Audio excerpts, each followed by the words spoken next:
Hello friends, welcome to my channel. இன்றைக்கி நாம் beginners கூட ரொம்ப ஈஸியாக சிம்பிளாக செய்யக்கூடிய காலிஃப்ளவர் 65 எப்படி செய்யலான்னு பார்க்கலாம். ஒரு பாத்திரத்தில் தண்ணி சேர்த்து தண்ணி நல்லா கொதிக்க ஆரம்பித்தோடனே நம்ம க்ளீன் பண்ணி வச்சுருக்க காலிஃப்ளவரை சேர்த்துக்கோங்க. காலிஃப்ளவர் சேர்த்துட்டு ஒரு ஸ்பூன் அளவுக்கு மஞ்சத்தூள் சேர்த்துக்கோங்க. நான் காலிஃப்ளவர் குவான்டிட்டி அதிகமாக இருக்குது, அதனால் ஒரு ஸ்பூன் சேர்த்துருக்கேன். நீங்கள் கம்மியாக இருந்துச்சுன்னா 2 பூ சேர்த்துருக்கேன், அதனால் ஒரு ஸ்பூனு. நீங்கள் ஒரு காலிஃப்ளவர் மட்டும் எடுத்துருந்தீங்கன்னா அரை ஸ்பூன் அளவுக்கு சேர்த்தா போதும். உப்பு கொஞ்சமாக சேர்த்துட்டு மூடி வச்சுருங்க.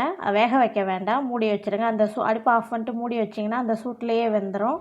அதுக்கப்புறம் தண்ணியை சுத்தமாக ட்ரை பண்ணிவிட்டு ஒரு பாத்திரத்தில் சேர்த்துட்டு 2 ஸ்பூன் அளவுக்கு இஞ்சி பூண்டு பேஸ்ட்டு சேர்த்துக்கோங்க. நான் ரெடிமேடு காலிஃப்ளவர் 65 மசாலா தான் சேர்த்துருக்கேன். சேர்த்துட்டு நல்லா கலந்து கொடுத்துக்கோங்க. இதுக்கு உப்பு எதுவுமே சேர்க்க தேவையில்ல. உப்பு காரம் எல்லாமே அதிலேயே இருக்கும். அதனால தான் இதை ரொம்ப சிம்பிளாக செஞ்சிடலான்னு சொன்னேன். இஞ்சி பூண்டு பேஸ்ட் மட்டும் வாசனைக்காக கொஞ்சம் சேர்த்துக்கோங்க. உப்பு காரம் எல்லாமே அதிலேயே இருக்குது, எதுவுமே எக்ஸ்ட்ரா சேர்க்க வேண்டாம்.